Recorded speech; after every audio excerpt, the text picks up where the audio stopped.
જિલ્લા રમત સંકુલ આણંદ ગુજરાત રાજ્યના રમતગમત યુવા અને સાંસ્કૃતિક પ્રવૃત્તિઓ વિભાગના સ્પોર્ટ્સ ઓથોરિટી ઓફ ગુજરાત દ્વારા આણંદ ખાતે 7 એકરમાં ₹20,66,00,000ના ખર્ચે નિર્માણ થવા જઈ રહેલા જિલ્લા રમત સંકુલનું ખાતમુહૂર્ત રાજ્યના માનનીય મુખ્યમંત્રી શ્રી ભૂપેન્દ્રભાઈ પટેલના વરદ હસ્તે અને માનનીય રાજ્ય કક્ષાના ગૃહ અને રમતગમત મંત્રી શ્રી હર્ષભાઈ સંઘવી સહિત મહાનુભાવોની ગરિમામય ઉપસ્થિતિમાં કરવામાં આવેલ છે.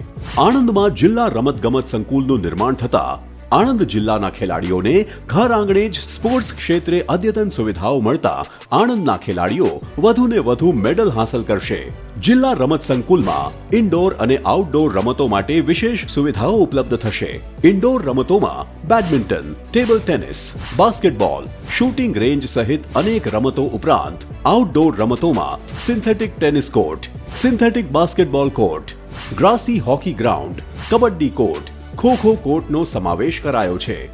આણંદના ખેલાડીઓ આ રમત સંકુલની રમતગમતની સુવિધાનો મહત્તમ લાભ મેળવી રાષ્ટ્રીય અને આંતરરાષ્ટ્રીય કક્ષાએ પણ ગુજરાત સહિત દેશનું નામ રોશન કરશે.